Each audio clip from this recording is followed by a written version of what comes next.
DNA ini dapat melakukan replikasi atau penggandaan diri karena DNA memiliki sifat eukatalisis, yaitu mampu menyintesis diri sendiri. Nah, replikasi DNA ini merupakan tahap awal yang penting bagi pembelahan sel, mitosis dan meiosis.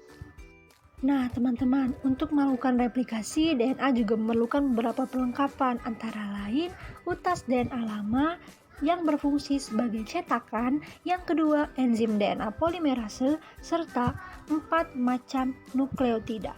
Menurut para ahli, DNA ini ada 3 cara kemungkinan untuk bereplikasi. Yang pertama, cara semi-konservatif, yang kedua, konservatif, dan yang ketiga, dispersif. Teman-teman bisa lihat pada gambar kan?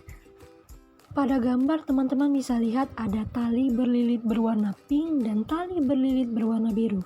Nah, yang berwarna pink itu namanya utas DNA lama, sedangkan tali berwarna biru itu namanya utas DNA yang baru.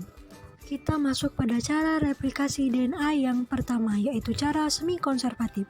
Pada cara ini, dua utas DNA akan saling memisah. Kemudian, pada tiap-tiap utas akan berfungsi sebagai cetakan untuk menyintesis utas DNA yang baru.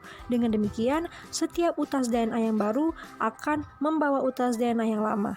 DNA baru ini disebut juga sebagai DNA anakan, dan DNA yang lama disebut juga sebagai DNA induk. Yang kedua, cara konservatif. Pada cara ini, dua utas DNA lama atau DNA induk tidak mengalami pemisahan.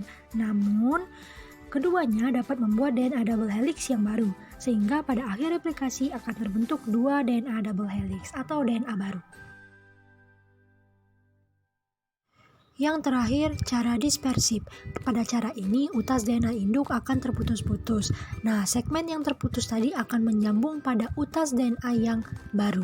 Kalian bisa lihat antara segmen utas DNA yang lama bersambung pada utas DNA yang baru atau DNA anakan. Pada hasil akhir dari cara dispersif ini, dia juga menghasilkan dua utas DNA double helix.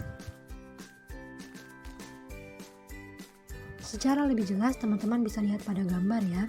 Nah, utas DNA lama digambarkan berwarna pink, sedangkan utas DNA yang baru digambarkan dengan warna biru. Pada semi-konservatif, utas DNA yang lama itu bisa memisahkan diri ya teman-teman. Kemudian dia menghasilkan dua DNA baru anakan. Nah, pada cara konservatif, dia tidak memisahkan diri, tapi tetap bisa menghasilkan dua DNA double helix. Kalau cara dispersif, utas DNA induk itu terputus-putus dan akan menyambung pada DNA yang lama. Teman-teman bisa lihat kan kalau antara DNA lama dan DNA baru itu selang-seling, seperti saling menyambung antara DNA yang lama dan DNA yang baru.